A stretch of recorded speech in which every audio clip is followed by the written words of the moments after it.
Kembali lagi bersama Bang Lai. Oke, ini adalah kelanjutan dari film serial The Strain.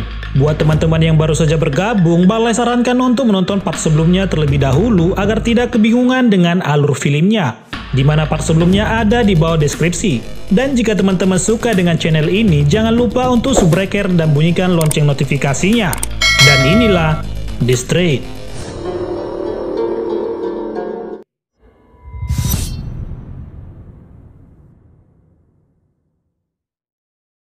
Film kini memperlihatkan Jerman yang baru saja bangun tidur dengan wujud aslinya. Jika manusia sarapan pagi dengan nasi uduk sama orek tempe, beda dengan Jerman. Jerman selalu sarapan dengan menghisap darah manusia.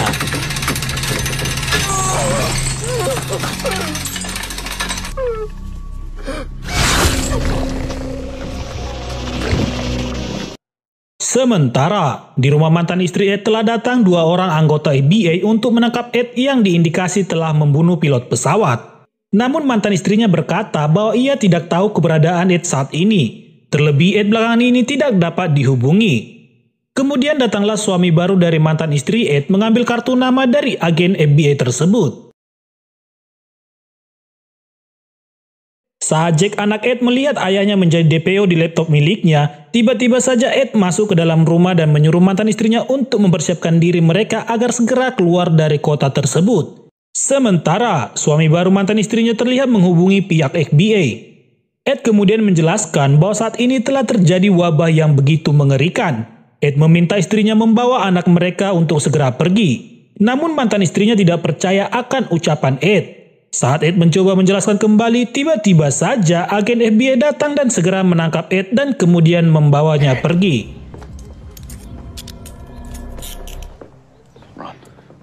Setelah itu mantan istri Ed menanyakan kepada suami barunya mengapa ia menelepon FBI dengan menunjukkan rasa yang kecewa. Lalu suaminya menjelaskan hal itu ia lakukan untuk kebaikan keluarga. Jika FBI mencarinya, maka tidak boleh menyembunyikannya. Film kini memperlihatkan kakek yang pergi ke salah satu rumah korban pesawat kala itu. Saat ia menyelusuri rumah itu sampai ruangan bawah tanah, ia melihat kini ada beberapa monster sedang menikmati makan siang. Lalu tiba-tiba saja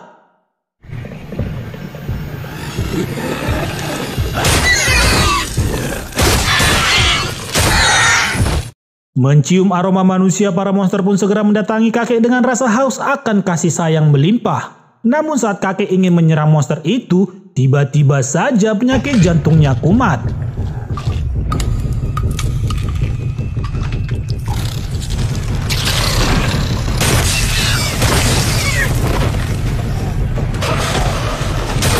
Beruntungnya, ia berhasil keluar dari ruangan bawah tanah tersebut. Berhubung ia tidak dapat memudarkan para monster itu, si kakek pun berinisiatif untuk membakar rumah itu dengan kompor gas.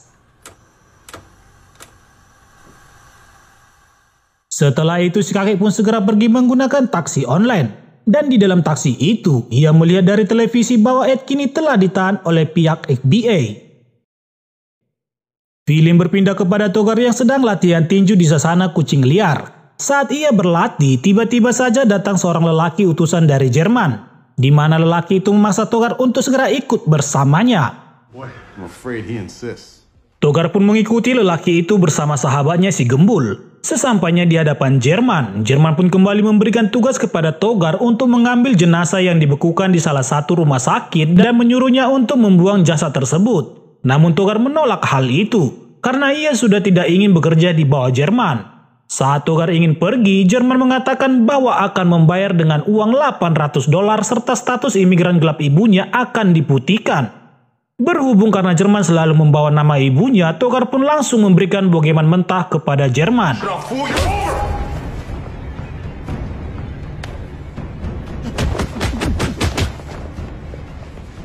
Akan tetapi, pukulan Togar bagi Jerman hanya seperti pukulan anak TK. Kemudian, Jerman pun mengangkat Togar dan memaksanya untuk melakukan pekerjaan yang ia sampaikan tadi. Now get going!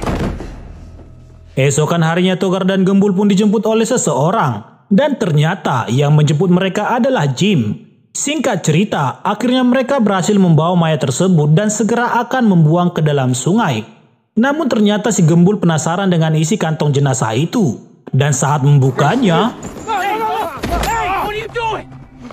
Si Gembul pun terkejut bahwa ternyata di kantong tersebut bukanlah manusia, dan itu adalah jenazah pilot pesawat yang telah berubah menjadi monster.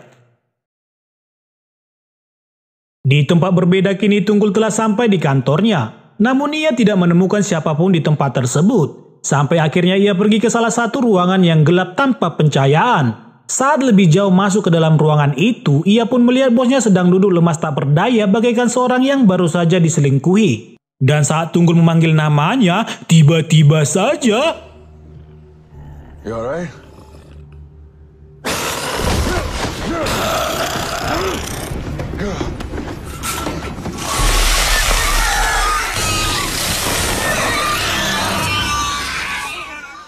Atas kejadian itu Tunggul pun pergi menemui orang tuanya, dan saat bertemu ayahnya terlihat sepertinya ada sesuatu yang tidak baik di antara mereka.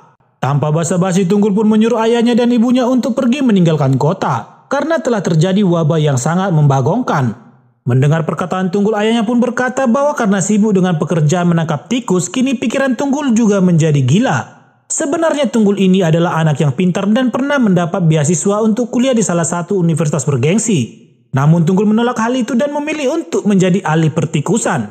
Dan hal inilah yang membuat hubungan ayah dan anak kurang harmonis. Pokoknya Tunggul menyuruh ayahnya dan ibunya untuk segera pergi. Dan kemudian Tunggul pun meninggalkan ayahnya. Kembali kepada Ed yang sedang diinterogasi oleh pihak FBI. Di mana FBI menanyakan kepada Ed tentang keberadaan seluruh jenazah korban pesawat kala itu. Jelas Ed tidak tahu di mana keberadaan jenazah tersebut. Namun Ed menjelaskan bahwa jenazah itu kemungkinan berada di rumah mereka masing-masing. Karena setahu Ed bahwa jika seseorang terkena parasit tersebut, maka orang itu akan pergi ke tempat orang yang dekat dengannya. Namun FBI tidak percaya dengan ucapan Ed. Singkat cerita, akhirnya Ed pun dibawa ke suatu tempat bersama dua anggota FBI.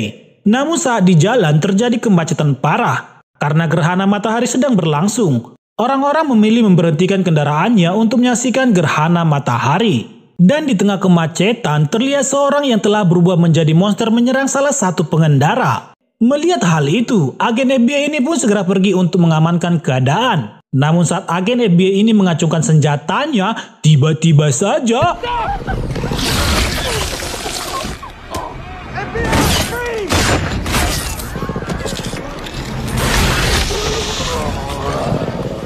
Melihat hal itu, Ed pun segera pergi menemui agen FBI yang telah tergeletak lemah tak berdaya itu. Kemudian Ed meminta kunci borgolnya sambil berkata, "Kau toh nggak percaya kali sama aku."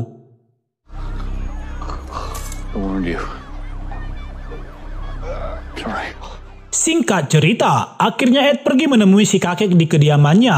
Si kakek yang melihat kedatangan Ed langsung menyuruh Ed untuk segera masuk. Dan saat Ed sudah masuk, ia bertemu dengan Linda dan ibunya. Ternyata Linda pergi bersembunyi dari kejaran FBI ke rumah si kakek tua ini.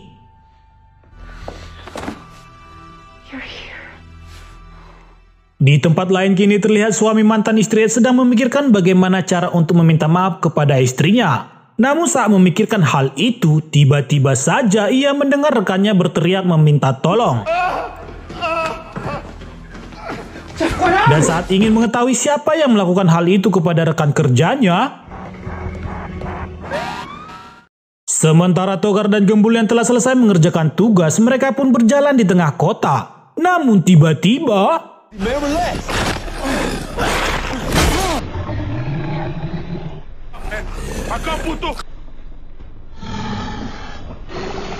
Togar yang melihat Gembul dalam keadaan bahaya langsung mengambil sepotong balok.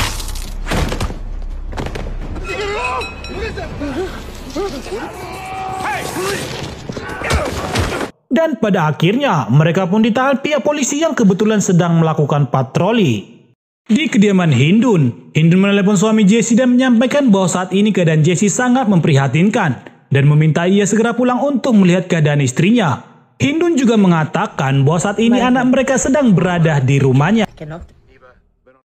Mendengar hal itu, suami Jessie pun segera pulang ke rumahnya dengan memesan taksi online. Sesampainya ia di depan rumah, ia dikejutkan oleh tetangganya yang tampak begitu aneh. Dan tiba-tiba...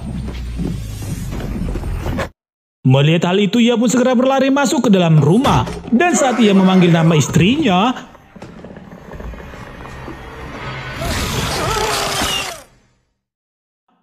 Esokan harinya saat Hindun sedang memasak, ia ditemui oleh putrinya yang bekerja sebagai perawat. Di kesempatan itu, putrinya mengatakan untuk segera memulangkan kedua anak Jesse karena ibunya hanya seorang pembantu di rumah tersebut. Namun ibunya menolak hal itu karena Jesse saat ini dalam keadaan yang sangat mengerikan. Namun karena putrinya adalah seorang perawat, ia pun meyakinkan kepada ibunya jika ada sesuatu yang terjadi, ia akan menyelesaikannya.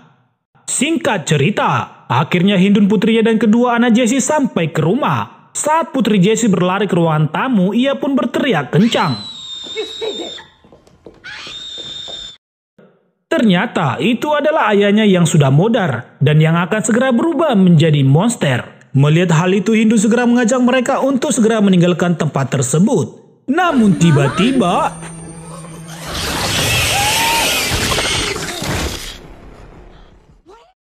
melihat hal itu, mereka semua pun segera berlari dan masuk ke dalam suatu ruangan untuk menyelamatkan diri.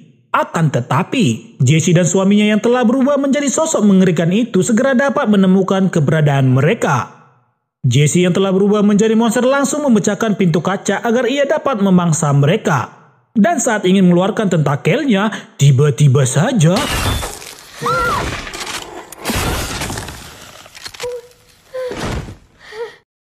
siapakah pasukan ini? Nanti kita akan tahu. Pasukan ini pun langsung mengecek tubuh mereka satu persatu. Dan saat Putri Hindun dicek, ternyata ia telah terkena gigitan. Melihat hal itu, pasukan ini pun langsung menembak Putri Hindun sampai modar. How about you?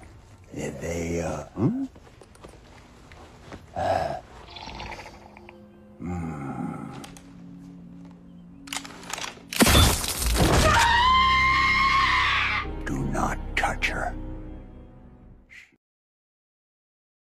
Kini kita diperlihatkan Linda dan kakek sedang mempersiapkan senjata yang terbuat dari perak untuk menghadapi serangan monster yang mengerikan tersebut. Di tengah diskusi, Ed mengusulkan untuk menyebarkan video yang ia rekam ke publik agar orang-orang dapat mengetahui apa yang sedang terjadi. Namun si kakek tidak setuju dengan pendapat tersebut karena itu hanya akan membuat keributan di tengah pandemi yang sedang melanda. Si kakek menyarankan untuk mengejar tangan kanan sang master, yaitu Jerman. Ia adalah sosok dari semua kejadian ini. Jika ia dapat ditemukan dan menemukan sang master, maka otomatis semua yang terkontaminasi parasit akan musnah juga. Namun yang menjadi pertanyaannya, bagaimanakah cara menemukan si Jerman di tengah kota yang begitu luas? Di sela pembicaraan itu, Linda mengatakan bahwa Jim telah bekerja sama dengan seseorang untuk mengeluarkan peti dari bandara. Kemungkinan besar Jim tahu di mana kekediaman si Jerman. Singkat cerita, akhirnya mereka pergi menemui Jim di rumahnya dan meminta kepada Jim untuk bekerja sama.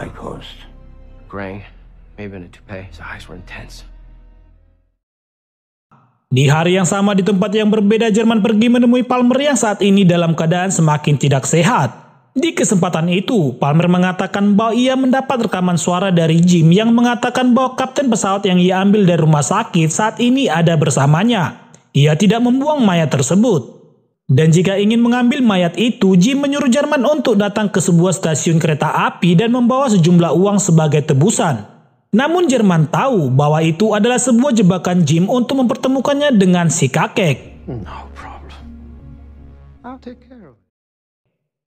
Singkat cerita, akhirnya Jim dan Jerman pun bertemu di stasiun kereta api Tanah Abang. Saat bertemu, Jerman pun langsung menanyakan di mana keberadaan si kakek Yahudi. Namun Jim berdalih bahwa ia tidak mengerti maksud perkataan Jerman. Jim hanya mau uang sebagai tebusan jenazah pilot pesawat. Mendengar Jim tidak jujur, Jerman pun langsung mengancam Jim dengan berkata bahwa ia akan menyedot darahnya jika tidak jujur.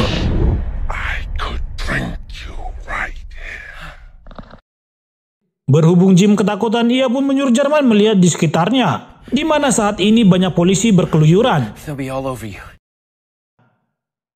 Mendengar hal itu, Jerman pun segera pergi. Namun Jim dan teman yang lainnya pun mengikutinya dari belakang. Namun mereka kehilangan jejaknya. Dan ternyata Jerman mengelabui mereka. Sementara saat ini kakek dan Jerman sudah bertatapan muka di stasiun tersebut. Dan tanpa banyak bacot, kakek pun langsung mengeluarkan pedang peraknya dan segera menyerang Jerman. Namun hal itu sangat mudah untuk diatasi. Pada akhirnya Jerman membalas dengan mencekik leher kakek. Saat bersiap ingin menyedot si kakek, tiba-tiba saja Ed datang dan menembak Jerman dengan peluru perak yang membuat Jerman segera pergi. Namun sebelum ia pergi, Jerman memberikan ucapan sampai bertemu di lain waktu kepada si kakek. I give you another day of life, too.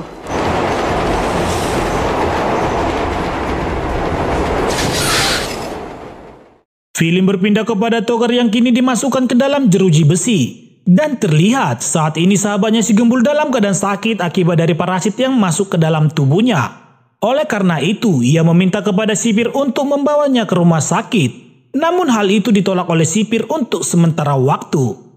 Dan tiba-tiba, film pun bersambung. Oke teman-teman, film ini akan kita lanjutkan di part yang akan datang. Dan terima kasih sudah menonton alur filmnya. Sampai berjumpa kembali di alur part selanjutnya.